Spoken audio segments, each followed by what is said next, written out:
क्या है आध्यात्म? दर्शन, चिंतन धारा, विद्या या संस्कृति की परंपरागत विरासत। आध्यात्म दर्शन यानी जीवन का शाश्वत सत्य। मानव जीवन से जुड़े शाश्वत सत्यों को जानिए और समझिए उपासक डॉक्टर सोहन राज तातेड़ से हमारे खास कार्यक्रम आत्मविज्ञान में। आत्मविज्ञान यानी सही दृष्टि, सही सोच। भाई और बहनों, मातृशक्ति को नमन। स्टूडियो में आपका हार्दिक स्वागत है, अभिनंदन है, सत्कार है। आत्मविज्ञान साइंस ऑफ द सोल कार्यक्रम के अंतर्गत हम आपको सही दृष्टि, सही सोच, राइट विजन, राइट थिंकिंग के तहत आपको नए नए सूत्र देते हैं, आपको नए नए प्रणालियां बताते हैं, आपको नए नए टिप्स देते हैं, आपको नए नए विचार देते हैं। क्यों देते हैं? कि ताकि आप एक अच्छे इंसान बन जाओ और मानव जीवन की सार्थकता कर सको और आपका जीवन सफल हो, आप परोपकारी बने, आप लोगों की सेवा करने के लिए लग जाएं, आप परिवार के अंदर अच्छे व्यक्ति बने, देश के लिए अच्छे व्यक्ति बने, विश्व के लिए एक अच्छे नागरिक बने। और ये सारा कार्य हम अलग अलग एपिसोड्स के माध्यम से करते हैं। तो आज का हमारा बहुत ही सुंदर एपिसोड है कि 5 आज्ञा ही धर्म है। भाई और बहनों, बहुत ही सुंदर विषय है। इसको आप एकाग्रता के साथ अच्छी तरह से सुनना। देखिए, मैं इस विषय की पृष्ठभूमि के अंदर जाता हूँ कि हमारे जैन धर्म के प्रथम तीर्थंकर भगवान ऋषभ हुए। भगवान ऋषभ के 100 पुत्र थे और 99 पुत्रों ने दीक्षा ले ली। भरत चक्रवर्ती राज कार्य कर रहे थे। तो जब 99 भाइयों ने दीक्षा ले ली तो भरत चक्रवर्ती अपने पिताश्री भगवान ऋषभ के पास पहुंचे कि पिताश्री, आपने मेरे 99 भाइयों को दीक्षा दे करके उनको मुक्ति का मार्ग बताया और वो मुक्त हो जाएंगे। मेरा क्या होगा? मैं क्या 84 लाख जीवा योनि में भटकता ही रहूंगा? तो भगवान दयालु थे, कृपालु थे। भगवान ऋषभ ने कहा कि मैं तुम्हें एक दूसरा रास्ता बताऊंगा कि उस रास्ते पर चल करके तुम उनके बराबर मुक्ति को प्राप्त हो जाओगे। सारा चक्रवर्ती का कार्य करते करते, राजपाट चलाते चलाते भी उनके साथ ही तुम मुक्त हो जाओगे।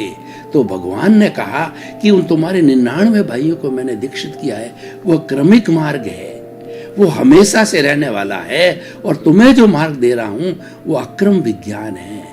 ये विज्ञान बहुत ही कम समय तक रहता है। इसकी कुल जो है, इसकी कुल कहना चाहिए लेंथ है या कुल जो इसका पीरियड है वो 250 वर्ष तक का ही है। वो मैं तुम्हें दूंगा। अक्रम विज्ञान एक फ्लाइट है, अक्रम विज्ञान एक लिफ्ट है, अक्रम विज्ञान एक लॉन्ग जंप है, अक्रम विज्ञान एक हेलीकॉप्टर है जिसके माध्यम से तुम शीघ्र ही जो है मुक्ति को सीधे जा सकते हो। वो मार्ग तुम्हें मैं दूंगा।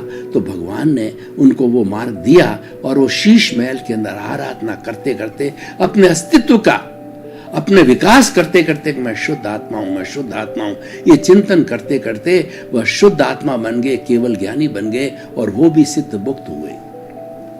उस समय जो है भरत चक्रवर्ती के साथ में दादा भगवान की आत्मा थी और वो लगातार आत्मा उनके साथ में रही और इसका मनन करती रही। 10 लाख वर्ष तक वह आत्मा ये चिंतन करती रही कि मैं कौन हूं, मेरा क्या अस्तित्व है, मैं कहां से आया हूं, मुझे कहां जाना है और इस जगत का नियंता कौन है, जगत कौन चलाता है। इन सब का 10 लाख वर्ष तक वो साधना करते करते 1908 के अंदर वो बड़ौदा के अंदर वो जब के पास में वो जन्मे और पटेल कुल के अंदर जन्मे। उनका नाम था अंबाजी मूलजी भाई पटेल उनका नाम था। और उनको 1958 के अंदर सूरत के तीसरे रेलवे प्लेटफॉर्म पर बेंच पर बैठे बैठे जो है एक सूर्य का प्रकाश हुआ। उनको जो वह विराट ज्ञान मिला और वह विराट ज्ञान उनको प्राप्त हुआ और उन्होंने जो है साक्षात देखा। देख करके और उन्होंने 5 आज्ञा निर्माण किया।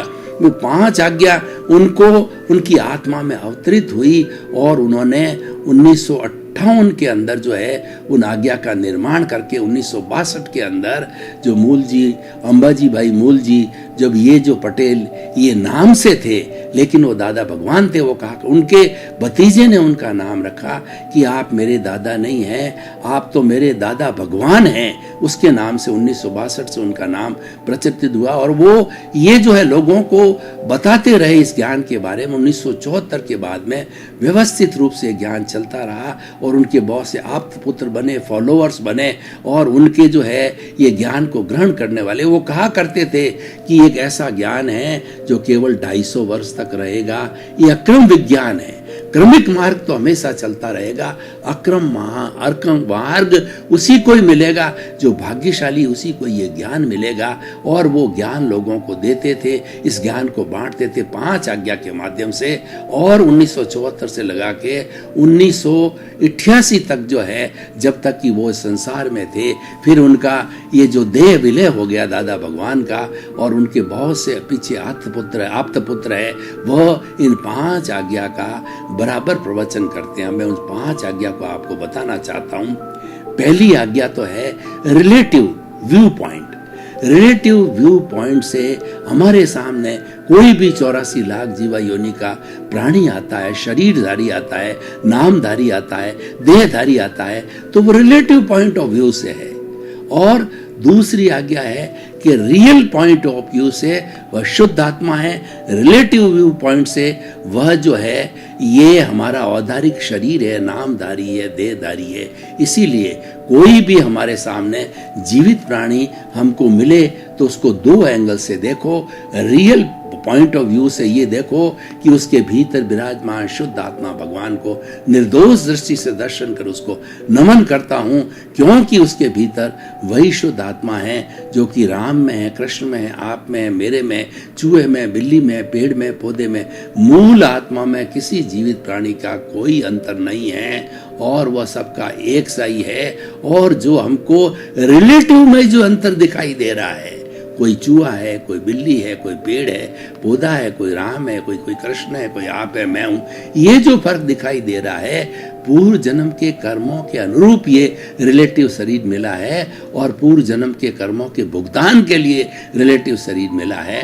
तो ये रिलेटिव व्यू पॉइंट और रियल व्यू पॉइंट को अगर हम जान लेते हैं तो ये सम्यक दर्शन है। 5 आज्ञा के अंदर सम्यक दर्शन, सम्यक ज्ञान, सम्यक चारित्र और सम्यक तप, जो मोक्ष के मार्ग है कि सम्यक दर्शन, ज्ञान, चारित्राणी मोक्ष मार्ग। क्रमिक में और अक्रम के अंदर केवल यही अंतर है कि क्रमिक मार्ग है वह शुभ और अशुभ से ऊपर वो शुद्ध अवस्था के अंदर चलता है, क्योंकि वह लॉन्ग जंप है, वह फ्लाइट है और वह लिफ्ट है। उनको जल्दी जल्दी चलना होता है और ये कुछ ही समय के अंदर होता है।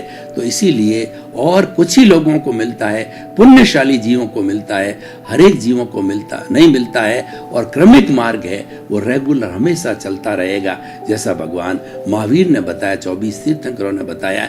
यानी दोनों बातें एक ही है, बस यही फर्क है कि इसके अंदर शुभ और अशुभ से ऊपर उठ करके वो सीधा शुद्ध की स्थिति के अंदर आ जाते हैं। तो अब देखिए, रियल और रिलेटिव सम्यक दर्शन है। जो देव गुरु धर्म में विश्वास करता है वो सम्यक दर्शन में है, वो रियल और रिलेटिव में विश्वास करता है उसको सम्यक दर्शन प्राप्त होता है। कोई भी आपके सामने शरीरधारी मिले तो रिलेटिव व्यू पॉइंट से उसको नामधारी, देहधारी, पैकिंग रूप में जानो। अगर आपके सामने कोई जो है परी जैसी खूबसूरत स्त्री भी आ जावे तो आप चिंतन करो, ये तो रिलेटिव है, इसकी चमड़ी के भीतर इतनी बदबू भरी पड़ी है कि अगर चमड़ी को हटाया जाए तो आप बदबू सहन भी नहीं कर सकोगे। दुनिया की सबसे ज्यादा बदबू मनुष्य के शरीर के अंदर होती है। तो वो तो रिलेटिव है, वो तो हार्ड मास का वो पुतला है, और वो रिलेटिव है, वो जड़ है, और वो पूर्व जन्म के कर्मों के भुगतान के लिए मिला है। और शरीर माध्यम खलु धर्म साधनम, ये जो शरीर है वह धर्म की साधना करने का एक साधन है, कर्म भुगतना का एक साधन है। और ऐसा कहा गया है कि शरीर व्याधि मंदिरम, हमारा जो शरीर है व्याधि का मंदिर है, क्योंकि ये जड़ है, गलन मिलन धर्मा है, इसलिए बहुत सी बीमारियां इसमें होती रहती है। तो रियल और रिलेटिव सम्यक दर्शन से जुड़ा हुआ है, और जिसको एक बार सम्यक दर्शन हो जाता है वो निश्चित रूप से मोक्षगामी होता है। और दादा भगवान ने तो यहाँ तक कहा है 5 आज्ञा का जागृति पूर्वक निरंतर रूप से इसका पालन होता रहे तो अधिकतम 15 भव की सीमा होती है। तो खैर चलो ये बात अलग है, हम जो है इसके रियल और रिलेटिव पॉइंट को समझ करके सम्यक दर्शन को प्राप्त करें। और ये मात्र समझना नहीं है, 5 आज्ञा अनुभव की आज्ञा है। समझना तो जरूरी है, क्योंकि समझ से ही सम्यक दर्शन मिलता है, और समझ का खुला होना ही दर्शन है, और समझ से ही हमारा राग द्वेष कम होता है। 5 आज्ञा का मुख्य उद्देश्य है कि तुम्हारा राग द्वेष है धीरे धीरे शून्यता को प्राप्त हो। और जब ये 5 आज्ञा स्वीकार करता है ज्ञानी पुरुष, यही कृपा का मार्ग है। कृपा के मार्ग से 5 आज्ञा को स्वीकार करने से, ज्ञानी के माध्यम से ज्ञान लेने के बाद के अंदर उसका जन्म जन्मांतर का जो कार्बन शरीर है, वो कषाय है, उसको ज्ञानी पुरुष जो है वो जैसे कालबेलिया होता है कि वो कालबेलिया जो सर्प के पुंगी बजा करके सर्प को अपनी ओर आकर्षित करता है, और सर्प जब आकर्षित होता है उसकी जहर की थैली को जो पकड़ करके वो फेंक देता है निकाल करके, और फिर एक साधारण नाग हो जाता है। वह उसको अपनी सोर्स ऑफ इनकम बनाता है, अपने हाथ पे डसाता है, लेकिन उसको किसी तरह का जहर नहीं चढ़ता। जहर क्यों नहीं चढ़ता? कि उसका जहर की थैली निकल गई है। तो उसी तरीके से ज्ञानी पुरुष जो है हमारी जहर की थैली को निकाल देते हैं। हमारे मात्र जो है डिस्चार्ज कषाय है, डिस्चार्ज कर्म है, जो डिस्चार्ज अहंकार क्रोध मान माया लोभ है, वही रह पाते हैं। और वो बर्फ की शिला की तरह जो हमारे धीरे धीरे पिघलते रहते हैं, और जब संपूर्ण रूप से हमारा कार्बन शरीर, कॉजल बॉडी, लिंग शरीर 0 हो जाता, शून्य हो जाता है, तो उस स्थिति के अंदर ये जीव सिद्ध बुद्ध और मुक्त हो जाता है। तो भाई और बहनों, तीसरी आज्ञा पे आता हूं। तीसरी आज्ञा सम्यक ज्ञान की आज्ञा है। सम्यक ज्ञान क्या है? ये कुदरती रचना और कुदरत का कानून पर आधारित है। ये साइंटिफिक सर्कमस्टेंशियल एविडेंसेस, ये व्यवस्थित शक्ति, ये हमारा द्रव्य क्षेत्र काल भाव, और ये हमारा काल स्वभाव कर्म पुरुषार्थ नियति है। यही इस जगत का संचालन करती। इसको अलग से समझाने का टाइम नहीं है, मुझे 5 आज्ञा संपन्न करनी है। यही जगत का संचालन करने वाला यही करता है। और व्यवस्थित शक्ति ने या कुदरत ने किसी भी प्राणी को कर्ता बनने की न तो पावर दी है, न पावर ऑफ द अटॉर्नी दी है। कुदरत कहती है कि जिस दिन कोई भी जीवित प्राणी जन्म लेता, मेरे ताबे आ जाता है, मेरे कंट्रोल में आ जाता है, तो मेरी रचना और मेरा कुदरत का कानून उसके ऊपर चलता है, और वह कर्ता हो ही नहीं सकता। यानी कर्ता व्यवस्थित शक्ति है। और इसीलिए ये तीसरी आज्ञा कहती है कि तुम कर्ता नहीं हो, न तो स्वयं को कर्ता समझो, न किसी भी जीवित प्राणी को कर्ता समझो। कोई कर्ता हो ही नहीं सकता, वो तो समस्त मात्र निमित्त है। ये जितने भी हमारी जो हमारा कुदरत है वो निमित्त और संजोग खड़े करती है। जिसके जैसे कर्मों का उदय और उपादान पीछे से लेकर के आता है, उसके अनुरूप जो है वो संजोगों को खड़ा करना, निमित्तों को खड़ा करना है। ये कुदरत का काम है, ये कुदरती रचना, ये सनातन सत्य है, ये यूनिवर्सल ट्रुथ है, और ये सार्वभौम सत्य, ये अल्टीमेट ट्रुथ है। और इसको सम्यक ज्ञान को प्राप्त करके जो है हमें सनातन सुख की प्राप्ति होती है। तो ये सारा सम्यक ज्ञान है। अपने आप को नो डूअरशिप, नो ऑनरशिप, न तो आप कर्ता मानो अपने आप को, न किसी भी प्राणी को कर्ता मानो, और न किसी के ऊपर अपना अधिकार समझो। अपनी मिल्कियत, अपना मालिकीपन छोड़ दो, शरीर का भी मालिकीपन छोड़ दो। हमारा धन दौलत परिवार घर और जो ऐश्वर्य पद प्रतिष्ठा, इसका मालिकिन पवाब, उसका मालिकिनी जो है हक, यानी ऑनरशिप को समाप्त करो। डूअरशिप और ऑनरशिप समाप्त होना, अकर्ता भाव में रहना, निष्काम कर्म करना, गीता की भाषा में ये तीसरी आज्ञा है। और जो अकर्ता भाव से रहता है, जो है ऑनरशिप के माध्यम से रहता है, उसके नए कर्मों का बंध नहीं होता। इसी कारण तो कि नए कर्मों का बंध क्यों नहीं होता है कि राग द्वेष की थैली को फेंक दिया गया है, कर्ता भाव को समाप्त कर दिया है, उसे अकर्ता बना दिया है और उसके अंदर 100% शुद्ध आत्मा की प्रतीति करा दी, जो मैं आगे बताऊंगा आपको। तो ये तीसरी आज्ञा। चौथी आज्ञा है ये सम्यक चारित्र है। फाइलों का संभावपूर्वक निपटारा करो।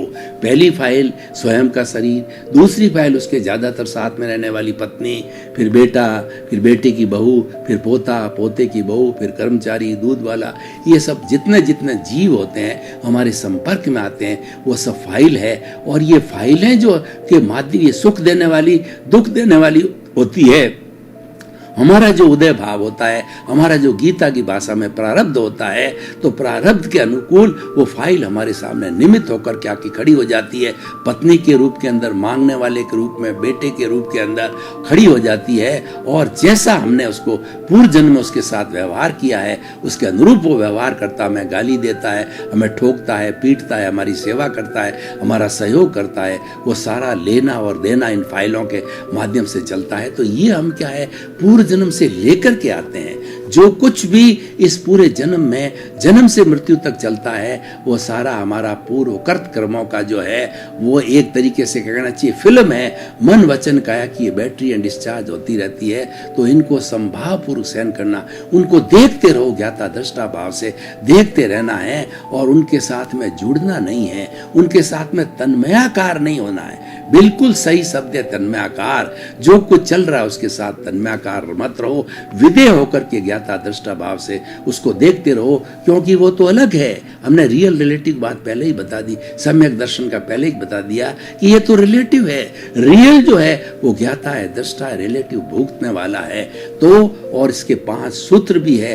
5 सूत्र कौन कौन से हैं? जगत निर्दोष, दूसरा है कि टकराव टालिए, तीसरा एडजस्ट एवरीवेयर, और चौथा भुगते उसकी भूल, और 5वां हुआ सो न्याय। अगर समय मिला तो इसका विवेचन करूंगा, नहीं तो एक बार 5 आज्ञा को संपन्न करता हूं कि ये सम्यक चारित्र है। जब हम फाइल का संभावपूर्वक निपटारा करते हैं, कोई भी अगर व्यक्ति हमारे साथ के अंदर अच्छा या बुरा व्यवहार करता है तो हम समझते हैं ये तो मेरी प्रतिध्वनि है, मैंने इसके साथ किया, वही मुझे वापस लौटाने आया है, ये तो मेरा कर्तव्य है और ये मुझे एनओसी दे रहा है और ये मुझे कर्ज मुक्त कर रहा है, ये मुझे मोक्ष की ओर लाने के लिए हमारा हिसाब क्लियर कर रहा है। उसको दोषी मत मानो। किसी के प्रति दोष दिखे या बुरा भाव आवे तो ये समझना चाहिए कि ये दोष मेरा ही है। ये सम्यक दर्शन है, ये संभाव से फाइलों का निपटारा करने का होता है। और जो 5वीं आज्ञा होती है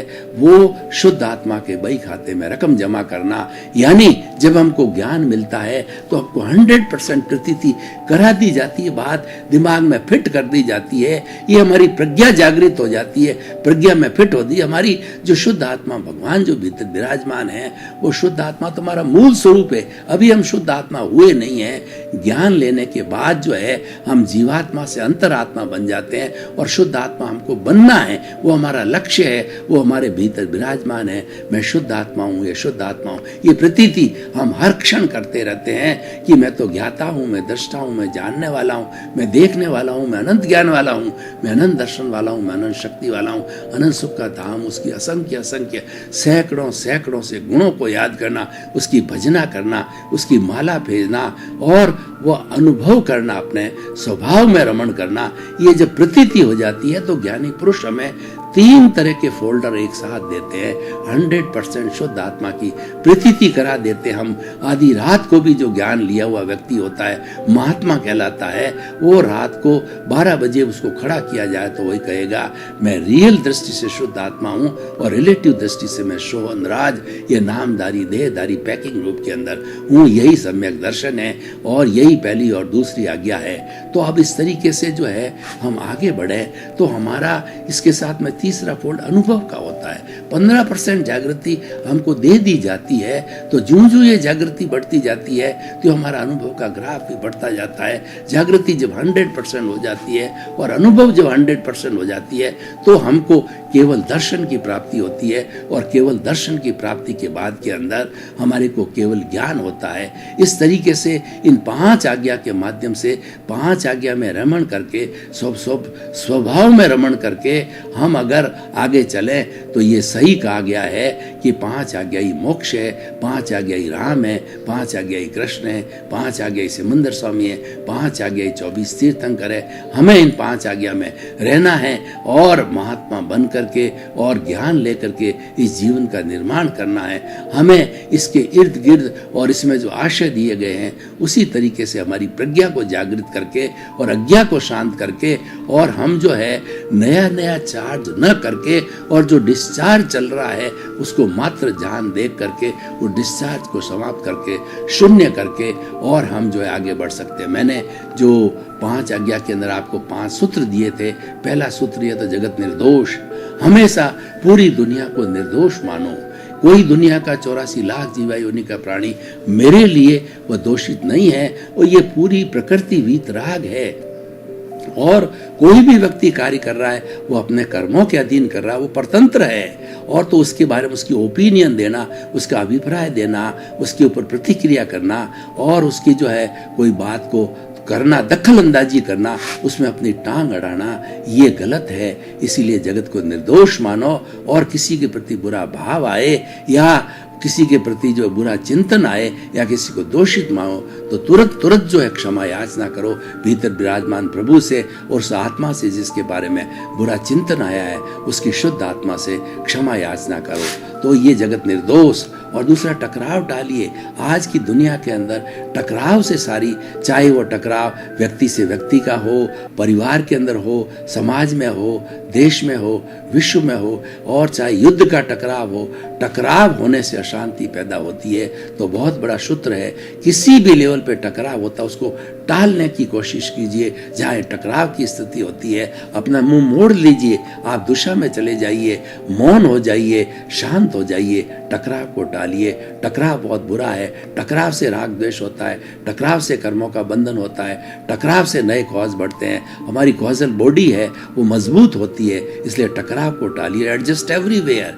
इस दुनिया में सारा जीवन सापेक्ष है, रिलेटिव है। बिना रिलेटिव जिए जीवन कोई भी प्राणी जी नहीं सकता। जब सापेक्ष जीना है, जीवन जीना है तो हमको एडजस्ट करना पड़ेगा। सर्दी है, गर्मी है, थोड़ा है, ज्यादा है, कम है, ऊंचा है, नीचा है, उसको एडजस्ट एवरीवेयर। उस व्यक्ति कोई तकलीफ नहीं आती है और व्यक्ति संभाव में होता है। और चौथा, भुगते उसकी भूल। कोई भी मेरे साथ में घटना सुबह से शाम तक जीवन पर्यंत होती है तो वो गलती और किसी की नहीं होती है। भुगतता यानी मैं भुगत रहा हूं तो वो मेरी गलती है। किसी भी रूप में कोई भी व्यक्ति हमको भुगताता है, उसकी सामने वाले को निर्दोष मानो, और जब तक उसको दोषित देखते रहो तब तक उसको पुनः पुनः जो है वो देखते रहो, चिंतन करते रहो। ये निर्दोष है और इसको निर्दोष सृष्टि कहते हैं, क्योंकि उसकी कोई गलती नहीं है। वह तो व्यवस्थित शक्ति ने उसको भेजा है और उसको मैंने ही बुलाया है मेरे कर्मों का हिसाब क्लियर करने के लिए, मुझे एनओसी देने के लिए। वो तो मेरा कृतज्ञ है। उसके प्रति जो है आप कृतज्ञता का भाव रखो, क्योंकि वो आपका हिसाब क्लियर कर रहा है। ऐसे समस्त आत्माएं जब हिसाब क्लियर करके एनओसी देती है तब हमें मुक्ति मिलती है। और व्यवहार शुद्धि बिना निश्चय शुद्धि नहीं है।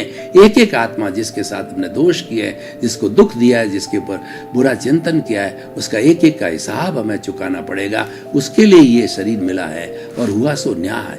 ये सारी बातें व्यवस्थित रूप से हो जाती है तो मैं परम प्रभु परमात्मा से जो है ये प्रार्थना करनी है कि आप सही करने वाले हो और आपने सही किया है। और जो कुछ भी हमारे साथ घटित हो जाता है, घटित होने के पहले नहीं है, घटित हो जाता। मान लीजिए हमारा प्रिय व्यक्ति भी चला गया तो जाने के बाद के अंदर हुआ सो न्याय समझना चाहिए। भाई और बहनों, आपका बहुत बहुत धन्यवाद। आप हमारा आत्मविज्ञान कार्यक्रम बराबर देखते रहिए। इसमें जीवन निर्माण के सूत्र है, इसमें आपका जीवन अच्छा बनेगा, आप अच्छे इंसान बनोगे और अच्छे इंसान बन करके आप समाज की सेवा परोपकार कर सकोगे। इसी क्रम में आपका जीवन आनंदमय हो, मंगलमय हो। आपके प्रति बहुत बहुत शुभ। आत्मविज्ञान में आत्मविज्ञान यानी सही दृष्टि, सही सोच।